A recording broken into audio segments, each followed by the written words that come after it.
কিছু ছেলেপেলে আছে, আমরা একটু সাক্ষাৎকার নেওয়ার চেষ্টা করি, দেখি এদের ভবিষ্যৎবাণী কি হইতে পারে। এই তোমার তোমার তোমার ভবিষ্যৎবাণী কি? ভাই আমার ভবিষ্যৎবাণী অন্ধকার। কেন অন্ধকার কেন? আমি নিজেও কইতে পারি না অন্ধকার কেন। কেন অন্ধকার তুমি জানো না এটা? অন্ধকার মানে অন্ধকার, অন্ধকারের কোনো মানে নেই। মানে এটা কি কারণে? কারণটা কি? কারণ অনেক কিছু আছে, কারণ বলতে গেলে অনেক কিছু। তোমার কি ছোটবেলা বাপ মা ছাড়ি চলে গেছে? না ছাড়ে নাই।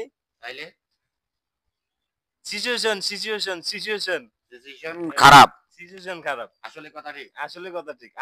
আমরা সেই কাঙ্ক্ষিত সেই ছেলের ভবিষ্যৎবাণী যে সিচুয়েশন যে তৈরি করা, আমরা সিচুয়েশনের একটা আসলে আমরা একটা তার বক্তব্য নেওয়ার চেষ্টা করবো যে আসলে সে কিসের সিচুয়েশনের জন্য আজকে দুর্বল। একটু ক্যামেরার দিকে ঘুরাও। আচ্ছা, তোমার সিচুয়েশন কেন খারাপ? সিচুয়েশন খারাপ মানে আমার পরিস্থিতিটা অনেক খারাপ, তো টাকা পয়সার দিক দিয়ে অভাবে আছি, ফ্যামিলির দিক দিয়ে অভাবে আছি, ফ্যামিলির সমস্যা, আমার সমস্যা। মানে কি তোমাকে বিয়ে করা না নাকি? না বিয়ে করাইতে চাই, আমি নিজে করি না, কারণ আমার বয়স হয়নি, আমার বয়স কেবল শুক্র 8 দিন, এই জন্য আমি এখনো বিয়ে করতে। তার মধ্যে মাঝখানে হরতাল গেছে 3 দিন। আসলে শোনো একটা যে একটা জিনিস শোনো, একটা জিনিস হলো কি জানো, বাপ মা যখন মুসলমানি করাইছে অবশ্যই বিয়ে করাবে, এটা নিয়ে তো তুমি চিন্তা করার কোনো কারণ নেই। টেনশন নাই, আমি আমি কোনো টেনশন করি না, বিয়ের ব্যাপারে কোনো টেনশন করি না, যেহেতু ছেলে হয়ে জন্ম নিয়েছি, ধন যেহেতু আছে, বিয়ে অবশ্যই হবে।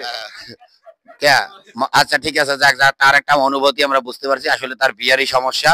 তো যদি কেউ থাকেন তো অবশ্যই কমেন্টে সাড়া দেবেন। তোমার নাম জানি কি? আমার নাম মোহাম্মদ আরিয়ার খান। আরিয়ার খান? এটা কি? আরিয়ার খান। খান কি? আরিয়ার খান। খানটা কি? খান মানে মানে বংশের নাম হইলো খান, মানে টাইটেল খান। আমরা তো জানি যে মনে করেন খান মানে জুতা চোর বলে। এই জুতা চোর না ভাই।